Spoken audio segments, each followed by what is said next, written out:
lugar de encuentro para el talento venezolano, dentro y fuera de nuestro país. Continuamos por todos los medios con Mingo. Otro nivel. El gran Neomar Hernández está con nosotros. Un gran abrazo, querido amigo. Uno cuando piensa en Neomar dice, Venezuela tiene futuro. ¿Cómo no va a tener futuro si hay un muchacho brillante que es Neomar Hernández? Querido amigo, gran abrazo, vale, de parte de todo el equipo. Salud para ti, para tu mamá, para tu papá, para toda la familia. Desde el equipo, desde Radio Caracas, que es tu casa además. ¿Cómo te va? Oye, Mingo, así es que uno tiene que comenzar la semana. Qué chévere tener amigos que le suban el ánimo a uno. Gracias, Mingo, y saludos a Erika y al equipo de producción también allá en Radio Caracas. Mira, nosotros estuvimos el sábado acompañando a Isabel Pereira en el Hotel Tamanaco en una tienda extraordinaria que se llama Casa País, que ojalá tú tengas chance de conocerla. Si es que no la conoces, hay una gente extraordinaria allí en Casa País, además de la bella persona, de la calidad de mujer que es Isabel Pereira, que nos acompañó la semana pasada acá. Estábamos en la presentación, en el bautizo de su libro, El fraude del rentismo.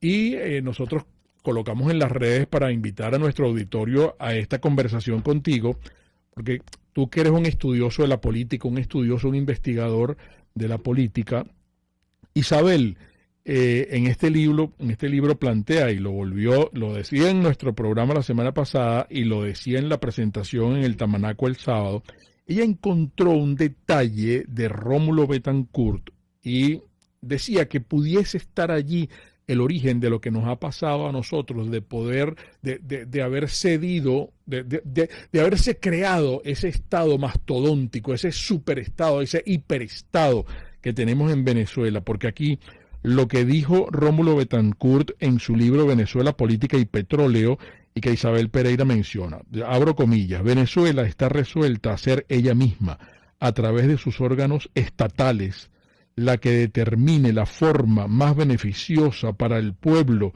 de explotar sus reservas petrolíferas. Pero en ningún caso debe hacerlo ya más mediante el sistema colonial de otorgarlas en concesión a inversionistas particulares. Allí Isabel se detenía y decía, bueno, aquí estaba la creación de un Estado que lo iba a dominar todo y que lo iba a ocupar y agarrarlo todo para ellos, pues, ¿no? Yo no sé si tú coincidirás, y por eso nosotros colocábamos este mensaje en las redes para hablar contigo. ¿A dónde crees tú que comenzó esto? ¿Y qué debemos hacer ahora en estos momentos, que también es el reto que Isabel plantea? Ojalá podamos hacer un programa contigo y con Isabel pronto. Bueno, efectivamente, Mingo, el problema actual de Venezuela tiene su origen. Hay gente que lo dice mucho por lugar común, ¿no? De que para que llegara el chavismo tenía que haber pasado primero la degradación que significó pues lo que algunos otros historiadores dicen que es la república civil o la democracia representativa previa a esto. Y es obvio que es así, ¿no? Porque nada sale de la nada, todo tiene una explicación.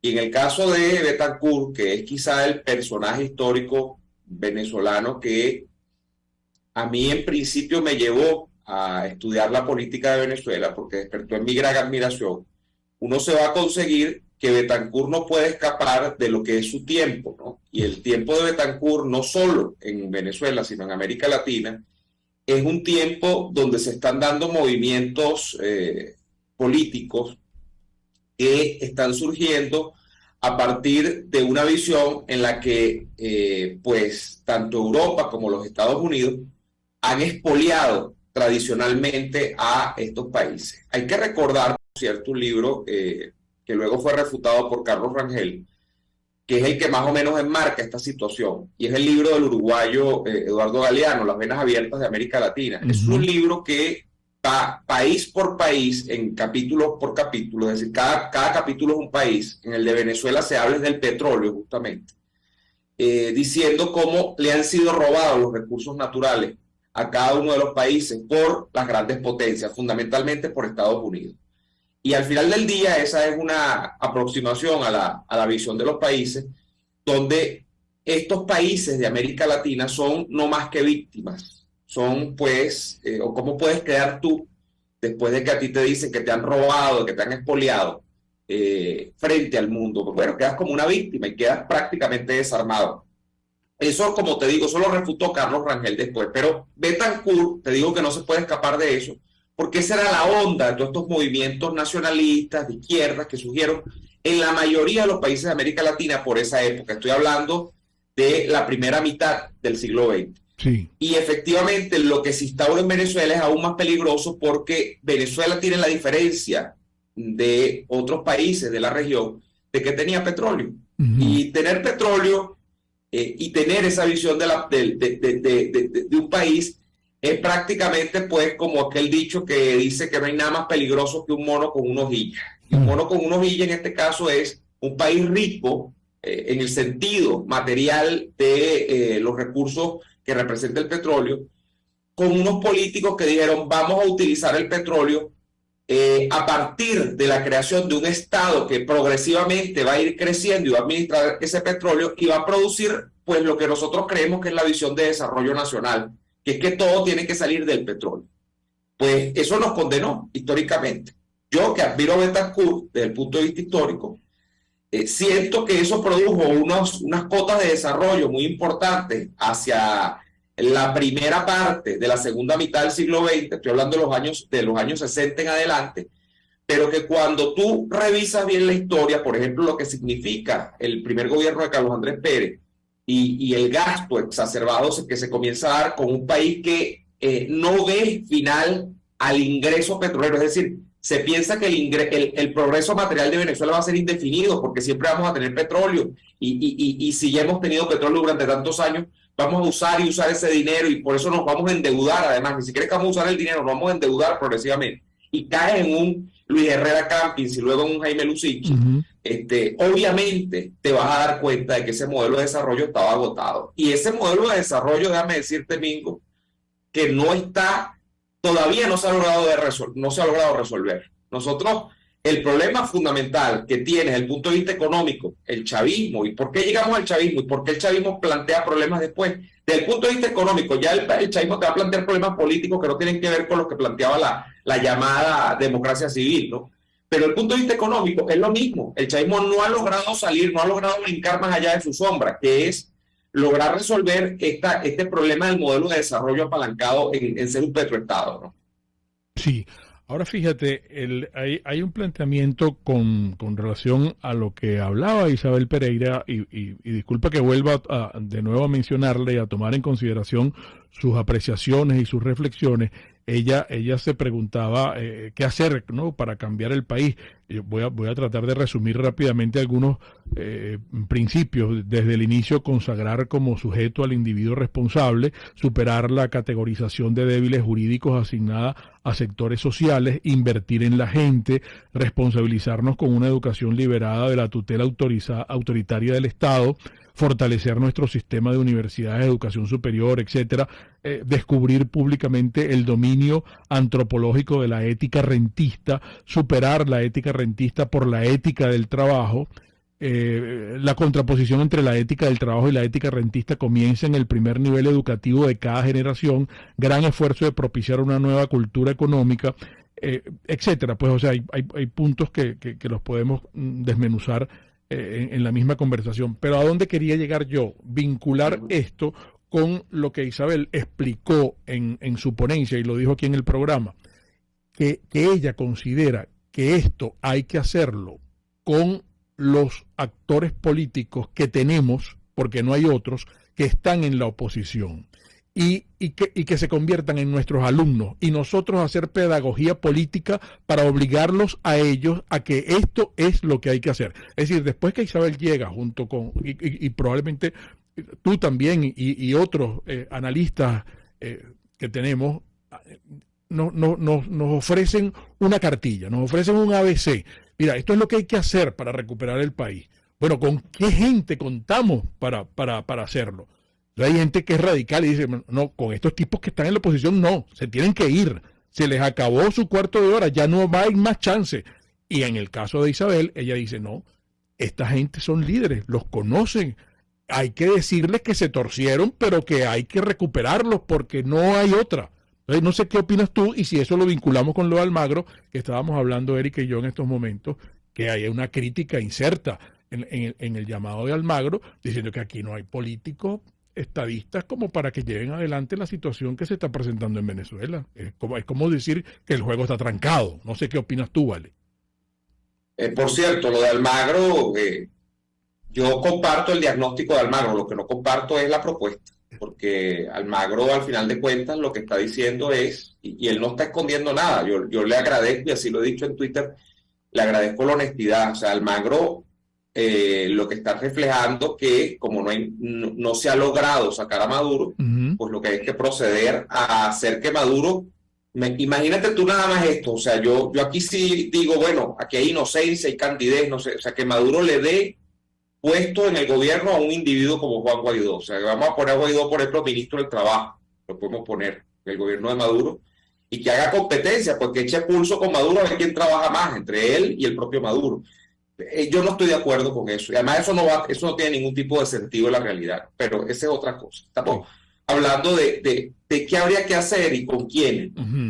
Bueno, la realidad cruda te diría que sí, que los que hay son los que hay, pero yo no estoy tampoco de acuerdo con eso, porque yo creo que hay más de los que realmente pensamos que hay. Me explico. Aquí hay unos caballeros y unas damas también que han monopolizado la escena política venezolana por más de 20 años. Y aquí hay gente que realmente todavía uno no se explica por qué no ha salido del panorama político. Yo en estos días, Mingo, mira, sin ir muy lejos, las cosas son explicables a veces a través de ejemplos muy sencillos. Yo me preguntaba qué era de la vida en España de Pablo Casado. Pablo Casado fue todopoderoso en el Partido Popular Español, que como ustedes saben, es el principal partido de oposición. Bueno, dicen ser de oposición, aunque yo creo que a veces ni le hacen oposición a Sánchez, ¿no? Que es el Partido Socialista Obrero Español. Pablo Casado en España era un muchacho que se le nombró pues secretario general del partido, del tipo logró tener una bancada de diputados en el Parlamento español importante. Se decía Pablo Casado va a ser el próximo jefe de gobierno en España, pero comenzó a hacer una cadena que ni siquiera es demasiado larga. Tuvo 2 o 3 decisiones malas, pero seguidas, consecutivas, en la conducción del Partido Popular, y eso bastó para que fuese defenestrado. Listo. Y Pablo Casado al día de hoy no solamente es que no está dirigiendo el Partido Popular, es que Pablo Casado ha pasado al ostracismo político. Y algunos dicen que hasta personal. Es así. Pero es porque hay una sociedad, amigos, que le pasa factura, pero aquí no pasamos factura, que hay unos tipos como Ramos Alú, que ha hecho y deshecho. Y me perdonan, pero este es el ejemplo más patente, porque estamos hablando de alguien que tiene 60 años en la política. Estamos hablando de alguien que ha estado del chavismo no desde el año 99, sino que Ramos Alú existía ya en el año 92, cuando Chávez lanzó el golpe de Estado. Y allí todavía se le permite que decida, ¿a razón de qué? ¿Cuál es su credencial de resultados? ¿Cuál es la credencial de resultados de Leopoldo López, por ejemplo? Entonces, para que nosotros permitamos que todavía, o de Julio Borges, para que estén todavía, o de Manuel Rosales, para que estén todavía diciéndole al país qué hacer. Entonces, eso de que eso es lo que tenemos tampoco me hace demasiado sentido, ¿no, Mingo?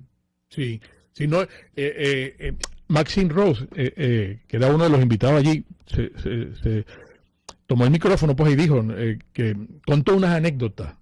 Y aquí todos son socialistas. Y puso el ejemplo precisamente de Leopoldo López y de Enrique Capriles, de quien todavía está esperando una reunión.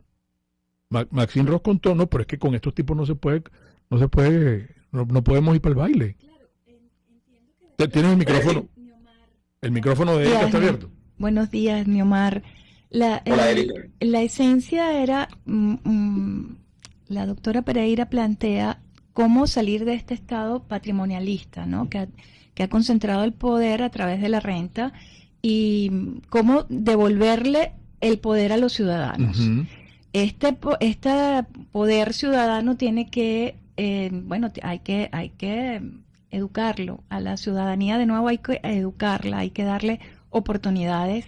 Y ella hacía mucho énfasis en que si bien es verdad que se ha luchado mucho por los derechos, y en eso se apalanca un poco el socialismo, en tú tienes derecho a tener vivienda, educación, comida gratis y una cantidad de derechos, ella señala que es importante retomar o hacer conciencia en el ciudadano la esencia de tener y defender, también respetar nuestros deberes, que no lo hemos hecho tradicionalmente. La vía que señalaba, o que una de las vías que señala es precisamente, bueno, hay que educar y hay que educar también a los líderes para que lleven adelante este plan de educar al ciudadano, hacer entender al ciudadano que tiene deberes y que debe ayudar a reconstruir, reinstitucionalizar al país. Sí, claro, Erika, que ¿cómo hacemos si no educamos? Es que la educación es fundamental. Y fíjate que es tan fundamental, y yo he comentado este aspecto que les voy a señalar con gran preocupación en los últimos días. Me he reunido con gente que bueno, que lo que les digo es esto, que me tiene alarmado, que es revisar que, por ejemplo, según una encuesta, Rafael Lacaba, una encuesta internacional, no estoy hablando de una encuesta de esta de aquí que hace Luis Temiente, ni que hace Chemel, ni ninguno de estos bichos, ¿no? Sino te estoy hablando de una encuesta de Gallup de los Estados Unidos, que dice que Lacaba tiene un 44% de popularidad, como el político más popular de Venezuela, por encima de Leopoldo, de Maduro, de María Corina, de cualquiera. Que la gente, cuando le dicen un político que ellos le hacen el sentido de que es un tipo que es popular, es Lacaba. Bueno, y Lacaba es la encarnación de una cantidad de antivalores, pero de la A a la Z. Y cuando tú ves que la mayoría se supone de los venezolanos, bueno, no la mayoría, porque estamos hablando del 44, podría haber un 60 y ¿qué? O un 54, un 56 no le reconozcan. Pero el caso es que estás hablando de una porción importante de los venezolanos que su referente político es un tipo como él. Y allí, ¿qué es lo que falta? Allí falta una gran educación. Sí. Allí está materializada la mayor obra del chavismo en estos 20 y tantos años, que es crear a una generación, y esto es por lo que te digo que me atemoriza, me genera terror, una generación de chamos, ponte tú, que son nacidos en el año 2000, 2001, 2002, y que no han conocido, porque ya esos chamos están en edad productiva, ya tienen 20 años, tienen 21 años, 22, ya salieron al mundo, pues salieron del cascarón. Que esos muchachos, ¿qué es para ellos el sentido de la vida si están dentro de Venezuela? Y esto lo he dicho también mucho en los últimos días. No estudiar, porque ¿para qué vas a estudiar si eso no tiene una remuneración demasiado grande, ¿no? Dentro del mercado laboral venezolano, sino que ¿cómo ganas plata rápido en Venezuela sin meterte a ladrón? Porque tampoco vamos a decir que te vas a meter a secuestrador o a malandro. Bueno, nada, ¿cuál es el gran ejemplo en estos días? Ser delivery de cualquiera de estas compañías que uno pide por una aplicación. ¿Por qué? Porque te compras una moto con 400, 500 dólares, creo que vale una moto, no sé, nunca he tenido moto, no me gustan las motos. Pero es muy barato tener una moto, realmente. Es muy barato mantenerla, y le vas a sacar un rendimiento de capital enorme, sin estudiar, sin hacer nada. Unos muchachos que manejarán 40 o 50 palabras en el vocabulario porque no tienen más, porque no pueden tener más, porque no han visto un libro en su vida, ni tienen ganas de verlo, porque se ganan con este tipo de trabajo, se pueden ganar 20 dólares al día, y eso no es gran plata, porque en otros países pueden ganar muchísimo más dinero, pero en Venezuela es dinero, para los que están de mal las cosas en este país. Que van a ser políticamente, pues, unos muchachos que ¿qué les va a estar importando la política? Ellos la política a la que acceden, y por eso es que se explica lo de Lacaba, es metiéndose a TikTok y viendo que un tipo montó un monumento a Drácula en Valencia. Sí. O sea, una política absolutamente superficial, que no tiene medios de comunicación social, como este medio que, por ejemplo, fue sacado del aire, que les eduquen, ni siquiera políticamente, sino en los ámbitos estéticos de la vida, en la cultura, en cualquier cosa. No hay nada, no tienen fuentes a donde acceder. Entonces, estamos hablando de que lo que a mí me atemoriza es una generación completa, estoy hablando de 20 años, de jóvenes que prácticamente tienen una existencia condenada, pues a ser unas personas que que no van a tener, ¿cómo decirlo? A ver, Sí. no van a tener una vida de trascendencia, y no sé si me explico con esto, que va a ser una vida absolutamente efímera. Bueno, para mí es una vida efímera. Vivir, nacer, ¿cómo es? Nacer, vivir y reproducirse y morirse. O sea, esa cosa terrible. Terrible. Eso, esa es la juventud, esa es la ganancia del chavismo en todos estos años, esa es la juventud del chavismo. Y frente a eso, lo que queda es una enorme tarea titánica de educación. Ahora, ¿educar cómo? ¿Para qué? Bueno, educar en eso, educar en que el individuo es importante, que el trabajo es importante, que usted no depende del papá Estado, eso que dice, bueno, lo que usted dice, que dice Pereira, es muy importante. Eso es así. Sí. Qué difícil esto que está diciendo Neomar, que es una tarea titánica, porque si nosotros nos planteamos qué hacer para cambiar el país y la respuesta es educación para poder lograr a ese ciudadano responsable, ¿cómo lo hacemos sin medios de comunicación? ¿Cómo lo hacemos? ¿Cuál es el poder que tenemos para hacer esa labor pedagógica? Porque aquí no hay instituciones, porque aquí esta gente se cogió el país para ello. Vamos a estar claros, pues, ¿no? Eso vamos a seguirlo conversando con Neomar, porque nos hacen señas que debemos identificar. El gran Neomar Hernández está hoy con nosotros. Vamos a un intervalo, en breve regresamos. Espacio para formar la nueva opinión pública venezolana. Por todos los medios. Conmigo. Finalmente mañana voy a llevar mi camioneta Honda a hacerle servicio. ¿En dónde? En Distasin Motors. Lavado, engrase, cambio de aceite, cambio de filtros, ducha protectora. Voy a aprovechar para que me roten los cauchos, me le hagan alineación y balanceo.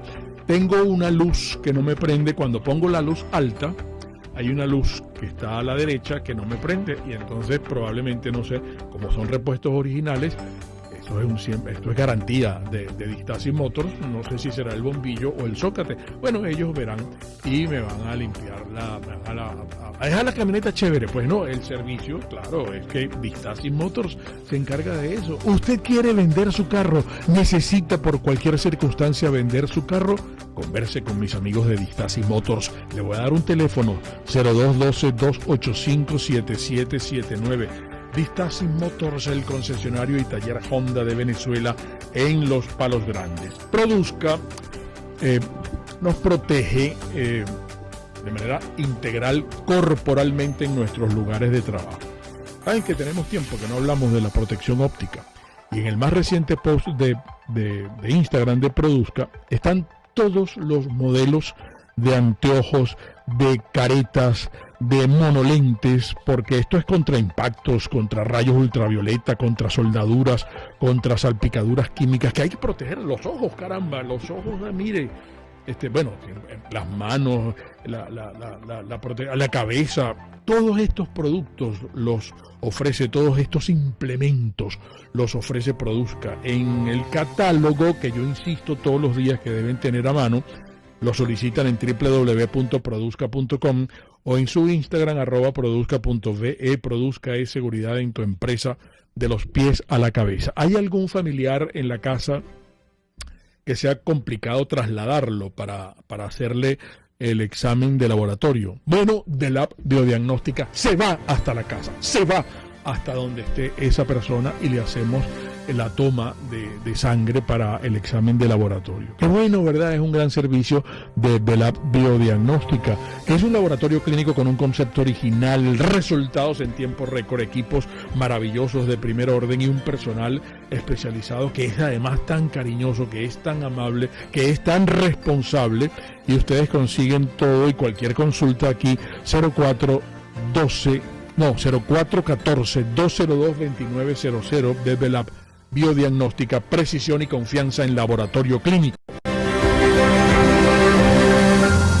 Puedes seguirnos en nuestras redes sociales. En Twitter, @RCR750, la radio que se ve.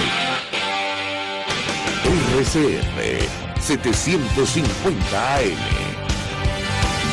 Porque lo bueno une. Un periodista espontáneo, frontal, observador, inconforme, con mucho que decir y escuchar. Regresamos por todos los medios. Conmigo. nuestro público contento porque tenemos un joven brillante que nos acompaña hoy, que es el gran Neomar Hernández, que es nuestro de acá. Y Neomar, la gente dice, wow, creo que Neomar lo ha tocado en varias oportunidades con Daniel Lara. Qué triste papel el de la élite opositora, sin ningún tipo de convocatoria, alejados completamente del espíritu de la gente en la calle, con las penurias, las necesidades, la roncha que está pasando, ellos sin ningún tipo de propuesta, ellos sin ningún tipo de discurso, se quedaron sin esencia, sin nada que ofrecer, y lo único que hablan es de sus pleitos internos y de que debemos todos participar en unas primarias con el Consejo Nacional Electoral o sin Consejo Nacional Electoral, pero la gente no quiere ni siquiera que le digan nada, absolutamente nada de eso, y eso también es una tragedia para el país, para que lo analice Neomar. Y tú me estabas mencionando, hay varios comentarios de nuestros amigos del chat. Sí, es que Luis Alfredo Valls comentaba que aquí hace falta gente preparada, gente que sea gerente para llevar adelante todo lo que requiere el país. Pero hay un comentario que quería leer, Neomar, del señor Juan Santos, que él asegura que fallamos, o sea, que le fallamos. La juventud de hoy en la juventud de hoy, señala Juan Santos, están los políticos del mañana. Si la capacidad intelectual de la juventud de hoy está disminuida y embrutecida, los políticos del mañana serán unos mequetrefes. Claro, es que fíjate, crear una generación, y aquí es donde yo digo que el daño del chavismo, no quiero asustar a la gente y decir que es irreversible. No. Pero ha sido brutal. Pero casi. Uh-huh. Es tener a una generación ya, porque esto no es una suposición mía, esto ya es incluso por tiempo. Una generación son 15 años, y ya tenemos 23, creo que son de chavismo. Sí. Vamos a medio siglo ya. A un cuarto de siglo, perdón. A un cuarto de siglo. Entonces, tener a una generación que ya ha sido copada por el chavismo y tener la amenaza, porque aquí estamos hablando, amigos míos, de que quedan 2 años supuestamente para esas elecciones, y son 2 años, ya serían 25 años de chavismo, en 2 años. Y son 6 más que probablemente, de acuerdo a la prescripción de la receta cubana, iraní, rusa y de todos los países que han tomado Venezuela como protectorado, Maduro va a estar allí al frente, porque eso es lo que va a pasar. No nos vamos a llamar engaño. Entonces son 25 más 6 son 31. Estamos hablando, bueno, de que prácticamente el chavismo, si logra, 31 son 2 generaciones, desaparecer a 2 generaciones de jóvenes, de niños, que ahora van a ser después, niños van a ser jóvenes y los jóvenes van a ser adultos, y los adultos van a ser no tan jóvenes ni tan adultos, van a ser ancianitos. Vamos a tener a un país que es condenado por la vía de las posibilidades reales de salir de la tragedia, porque tú no tienes referentes alternativos. Cuando yo veía, mira, a mí una cosa que siempre me ha llamado la atención es cómo un chamo que tiene 20 años, que los llegué a ver en estos últimos años, en el 2019, cómo los mataron en el 2017, cómo esos chamos se lanzaban a luchar por 2 cosas que ellos nunca conocieron. Uno es la libertad. Democracia. En un país que nunca ha sido libre, y menos en los últimos años. Y el segundo es la democracia, mucho menos pues, en tener democracia en estos últimos años. A veces pienso que es un valor que debe ser intrínseco al ser humano, es decir, que viene con el nacimiento y lo traemos en el ADN, algunos, ¿no? Porque si no, no se explica cómo jóvenes que ni conocieron libertad y democracia salieron a lanzarse, incluso arriesgando la vida en la calle por la libertad y la democracia. Pero realmente el hecho, Mingo y Erika, de recordar la libertad y la democracia ya es una cosa en extinción, porque ya la mayoría de estos jóvenes no conocen eso. Entonces esa es la gran obra material del chavismo, estar condenando generaciones, y es el gran peligro a la vez, porque mientras más tiempo pasa, a pesar de que uno puede decir pasa tiempo y eso desgasta el régimen de Maduro, porque el régimen de Maduro por el paso de los años pues le va ocurriendo lo natural, es que las cosas mientras más tiempo duran, más es probable que se acabe, pues porque ya tienen desgaste, todo en la vida es así. No, en el caso de Maduro, además de que eso puede ocurrir con el régimen político, con respecto a las generaciones no, porque mientras más años dura el chavismo en el poder, más condenadas están las generaciones a no tener un referente alternativo. y a conformarse con el esto es el que hay, lo que hay, y con la cava es lo mejorcito que hay en la política. Imagínate tú, qué terrible. Eso es así. Sí, y me decían también, Neomar, que aquí ya están manoseando demasiado, que puede en cualquier momento y que las condiciones están dadas para que aparezca un outsider. Entonces ayer me decía, pero ¿tú has visto algún outsider en Cuba? Porque sale un outsider cuando hay instituciones, ¿no? Y cuando hay democracia y hay un hastío de la política por las perversiones y los desvíos que ha habido en países como tales, realmente ha surgido y han sido exitosos. Pero aquí imposible que salga un outsider. ¿Cómo vas a pensar tú que además sería otro engaño que pudieran planificar esta costra política que hay en la oposición para seguir el engaño, pues, ¿no? Claro, porque es que nosotros, claro, como seres humanos, nosotros tratamos de decir, oye, si lo nuestro no está funcionando, déjame ver qué es lo que está pasando en otros países. Y está de moda el outsider. Sí. El outsider está de moda, no en América, en el mundo. Y eso, la moda del outsider la marcó un señor llamado Donald Trump hace 4 años en los Estados Unidos. Sí. Esa moda, lo digo como moda, porque como fenómeno ya se había visto. Silvio Berlusconi fue un outsider en algún momento en Italia, pero viniendo de los medios de comunicación, no siendo un político. No sé si Color de Melo también, que lo pudiéramos tener aquí cerca, creo que lo fue, ¿no? Exacto, pero moda. Sí. Donald Trump, porque claro, lo hizo en Estados Unidos, donde nadie pensaba que un tipo que se cuele por la baranda iba a tener algún chance de ser algo en la política, ¿no? Un tipo que no venía ni de ser, incluso Trump no había sido republicano registrado, sino que había financiado a los demócratas y después se convirtió en republicano. O sea, Trump es Trump. Entonces, eso marcó una moda. Eso se está viendo en todo el mundo. Pero ¿qué ocurre? Que entonces pasa lo que ocurre en Colombia, que sale el ingeniero Hernández y entonces la gente dice, no, fíjate, puede pasar en Venezuela y tal. Bueno, por cierto, chimbísimo, el tipo patético, lo que terminó siendo Hernández, porque ya no se sabe ni si es oposición ni va a ser o va a ser compinche de Petro ahora cuando arranque con el gobierno. Es verdad, es verdad. Pero Mingo, el problema con el outsider es que estamos perdiendo de vista lo elemental, que es que para que el outsider influya, o para que el outsider insurja dentro de una sociedad política, tiene que tener cómo hacerlo. Y el outsider en una sociedad política como Colombia, como los Estados Unidos, que son los 2 casos que le acabo de hablar, salió porque hay un sistema electoral que permite escoger un outsider.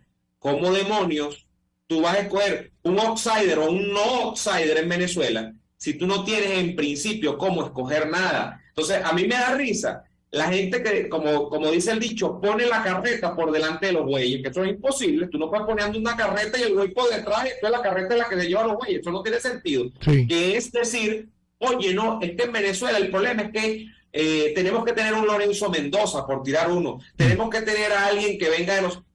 Mi hijo querido, pero es que ¿cómo vas a poner a Lorenzo Mendoza o a Perico de los Palotes si no tienes cómo elegir? El problema principal es que tú no tienes democracia, es decir, tú no tienes cómo hacer que la voluntad mayoritaria de la gente se exprese en un hecho electoral, porque no lo puedes hacer, porque el sistema electoral no existe en Venezuela, o mejor dicho, existe en función de lo que quiere la tiranía. Entonces, si tú pongas ahí al Papa Juan Pablo II, que es quizá el hombre más santo que tiene la segunda mitad del siglo XX en todo el mundo, y el mejor representante de los intereses de Occidente y lo que tú quieras, no va a salir el Papa Juan Pablo II electo, porque el Papa Juan Pablo II no puede contarse, porque el chavismo tiene trucado el sistema electoral. Claro, y ese comentario fabuloso que estás haciendo, trasládalo también a estas primarias podridas que esta gentuza está tratando de meternos a como de lugar. Pero es que esa es la cosa. Se van a contar para qué. Por eso es que, mira, y ahí es donde yo defiendo ciertos niveles o matices de la cosa. Cuando a mí me dicen, bueno, pero María Corina Machado se está metiendo, que la gente sabe que yo apoyo a María Corina Machado, pero se está metiendo. No, yo he entendido que ella está diciendo, mira, en principio, aquí hay que escoger, aquí hay que hacer una elección de base, porque eso realmente es una elección de base cuando los partidos políticos, por ejemplo, tienen elecciones de base. Que eso no ocurre en Venezuela. Ahora parece que está de moda y todos están tratando de hacer elecciones de base. Pero aquí lo que dice ella es que aquí hay que escoger quién es el que lideriza la tal oposición, porque quién ha escogido a estos señores. Eso no significa que el que lideriza o lidera la tal oposición va a ser líder para ser candidato presidencial con un CNE, porque te digo, allí como ella misma dice, allí si es así, conmigo no cuenten. Claro. Porque el CNE el CNE, allí no hay que, mira, ahí ni haciéndole trampa tú le ganas al CNE del chavismo. Entonces, el caso es que aquí hay que comenzar por tener un liderazgo que sí esté legitimado en las bases, pero que plantee por lo menos una ruta distinta al pleno electoralismo, que es para donde van todos el domingo. Sí. Porque aquí están los de PJ, los de AD y todo. Ahí está que si el Prosperi, que si el Tomás Guanipa, que si el Rosales, que si tal. Y ellos ninguno va al hecho de fondo, que es que al final ellos queden o no queden de candidatos presidenciales, ellos se van a tener que contar con el CNE, y yo con eso no estoy de acuerdo. Claro. Neomar, se nos está acabando el tiempo, ya nos están haciendo señas que hay que despedirte, ¿vale? Lamentablemente. A ver cuándo seguimos estas tertulias contigo pronto. No, y en vivo, en físico. Aquí en el estudio. Se me presentó un problema y no pude, pero en físico. No, claro que sí. Eso va a ser pronto, querido amigo. Un gran abrazo para ti y toda tu gente. El Gracias. Gran Neomar Hernández, las interpretaciones finales de todo lo conversado hoy acá, como siempre, de ustedes. Y recuerden, el comunismo te quiebra las rodillas para que tengas que darle las gracias por las muletas. Hasta mañana. RCR presentó Por Todos los Medios con Mingo.